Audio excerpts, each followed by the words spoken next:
राधे राधे बोलना पड़ा, जोर से बोलना पड़ा। तो भगवान की ये सुंदर सुदामा चरित्र की कथा, अब क्योंकि समय बहुत ज़्यादा हो रहा है,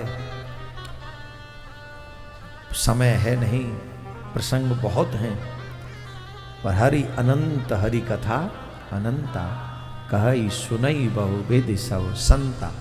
सिर्फ 10 मिनट में हम कथा पूरी करेंगे और उसके बाद पूजन का विधान प्रारंभ हो जाएगा और आप लोग कल के समय तक अपने घर जा सकेंगे। कल के समय माने 7 बजे तक। हम प्रयास ये करेंगे कि जल्दी आप लोग घर चले जाएं, लेकिन आज क्योंकि गोपाष्टमी है, कार्तिक मास है, और आज के दिन जब आप कथा सुनेंगे तो जो एक आध दिन कथा में नहीं आए हैं उन्हें भी 7 दिन की कथा सुनने का लाभ मिलेगा।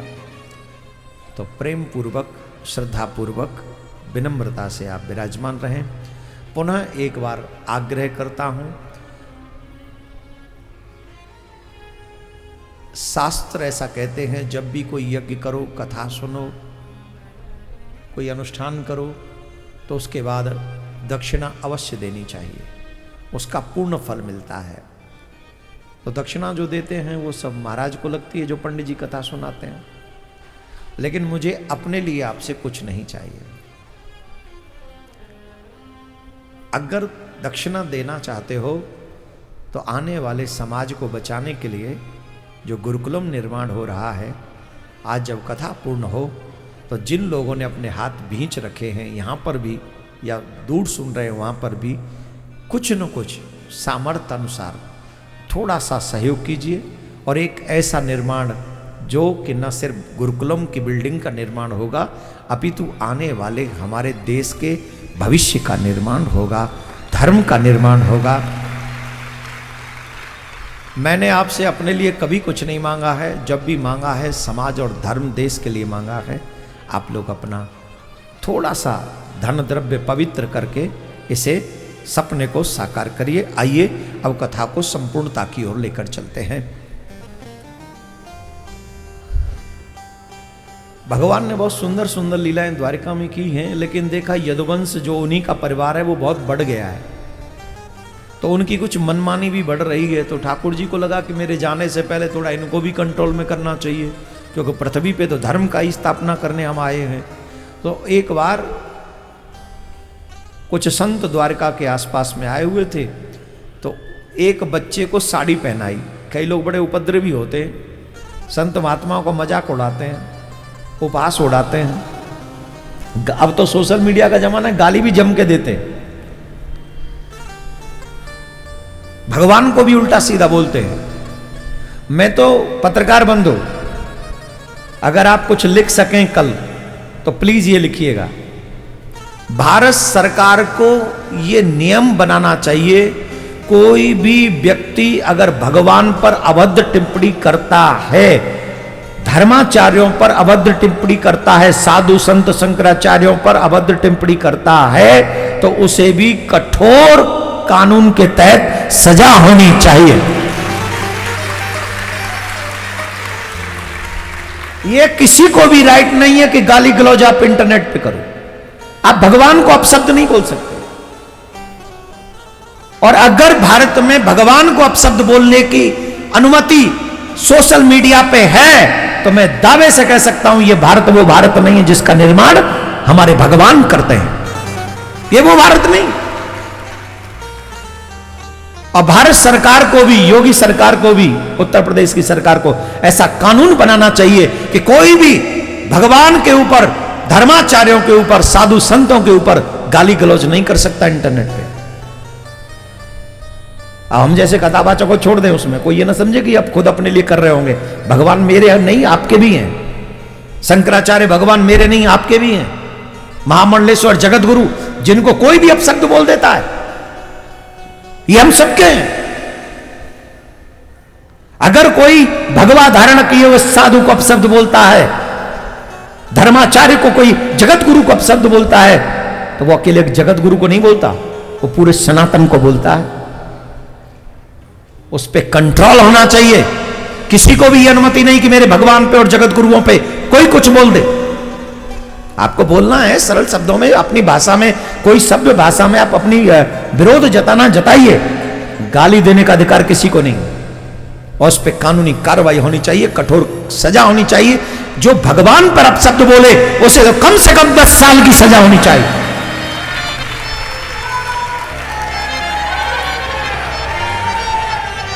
कम से कम 10 साल की सजा। और यह बात हमने धर्म संसद में कही थी। इस निंदा की तर्ज पर कानून बनना चाहिए। आप याद करिए, पाकिस्तान में आप खुदा के लिए कुछ बोल के दिखा दो, 88 लोगों को फांसी चढ़ा दी गई है पाकिस्तान में। कितने? 88 लोगों को फांसी चढ़ा दी गई, यह आरोप लगाकर कि उन्होंने खुदा के लिए कुछ अपशब्द बोला। मैं नहीं कहता कि किसी खुदा को भी हम लोग उल्टा सीधा हम नहीं बोलते, और ना हम किसी को कहते हैं, लेकिन राम को भी कोई नहीं बोल सकता, कृष्ण को भी कोई नहीं बोल सकता, मेरे बजरंगबली को कोई कुछ नहीं बोल सकता।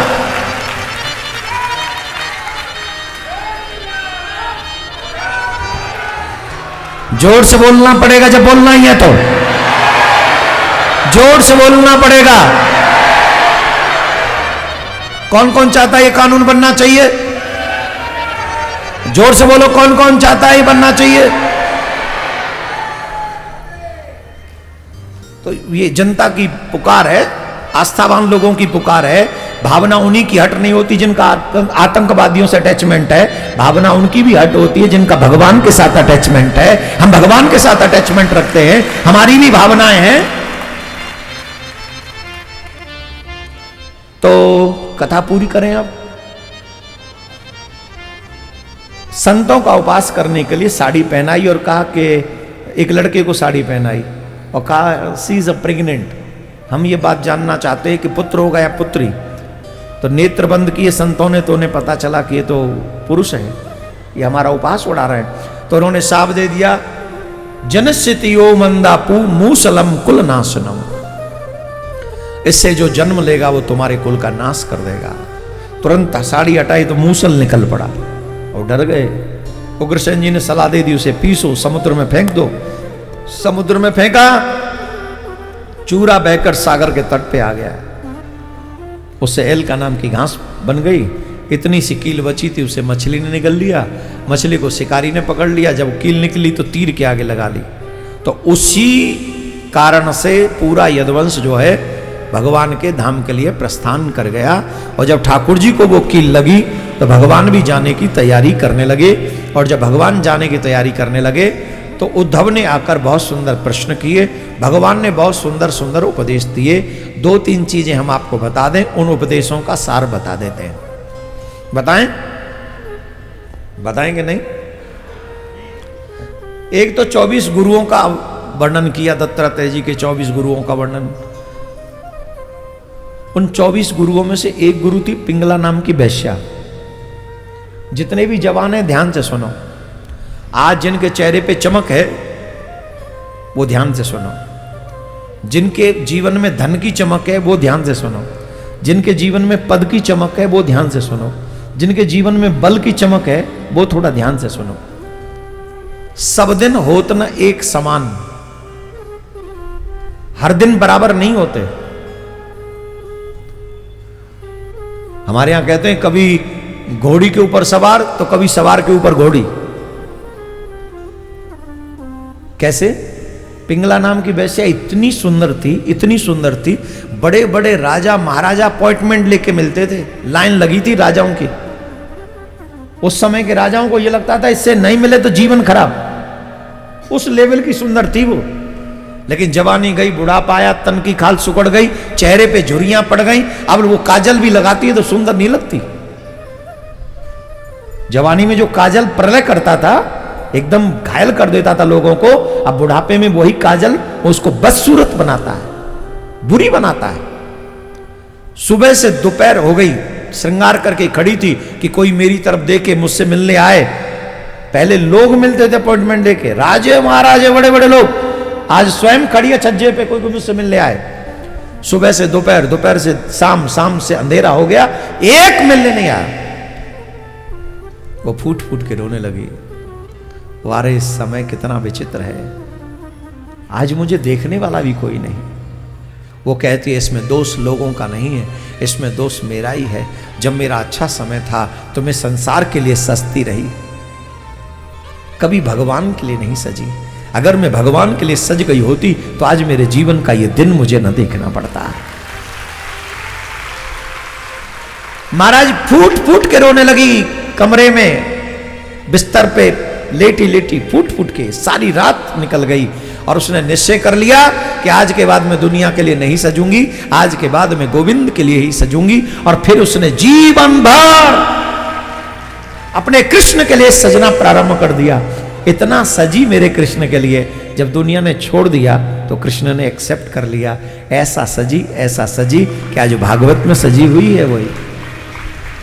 तो जितने भी युवा हैं, पदवान, धनवान, बलवान युवा, रूपवान युवा, अच्छे समय को लूटने आई है दुनिया तुम्हारे पास से, लूट के चली जाएगी। जब अच्छा समय नहीं रहेगा कोई पूछेगा नहीं, चवन्नी भर का भी। अगर इस अनमोल समय को बेशकीमती बनाना है तो मेरे ठाकुर जी से प्यार कर लो, मेरे ठाकुर जी को हो जाओ तो तुम भी संवर जाओगे, तुम भी संवर जाओगे। तो यही सब प्रसंग है। कलयुग का वर्णन किया। कलयुग का वर्णन बड़ा विचित्र है। कलयुग की आयु 4,32,000 वर्ष की है।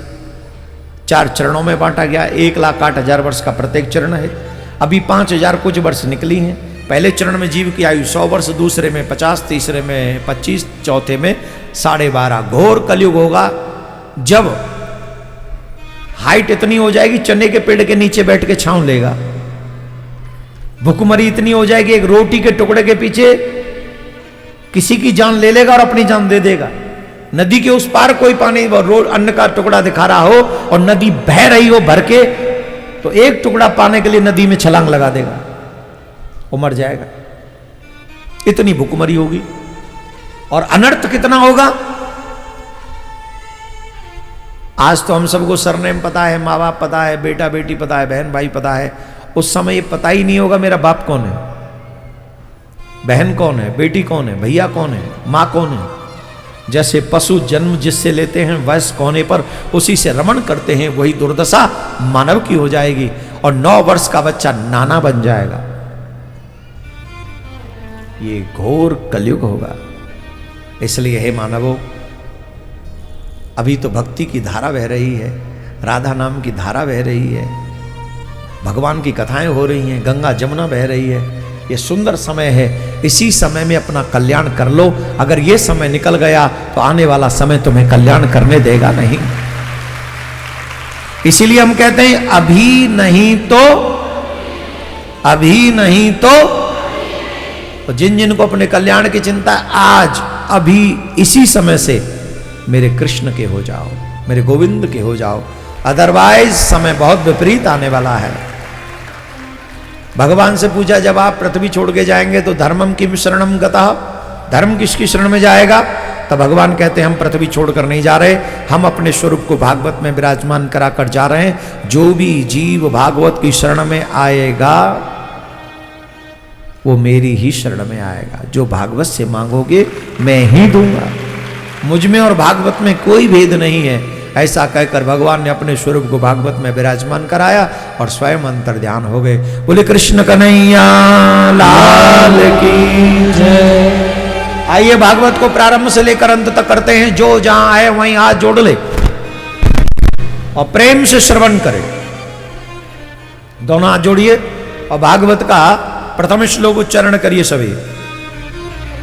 सच्चिदानंद रूपाय, सच्चिदानंद रूपाय विश्वोत्पत्त्यादि हेतवे, विश्वोत्पत्त्यादि हेतवे तापत्रय विनाशाय, तापत्रय विनाशाय श्री कृष्णाय वयं नमः, श्री कृष्णाय वयं नमः। सच्चिदानंद घन सर्वेश्वर सच्चिदानंद भगवान को प्रणाम करते हैं, जिनके द्वारा दैहिक दैविक भौतिक त्रितापों का जन्म पालन पोषण और श्रृंगार होता है। उनको प्रणाम करके भागवत प्रारंभ करते हैं। भागवत के प्रथम स्कंद में 19 अध्याय हैं।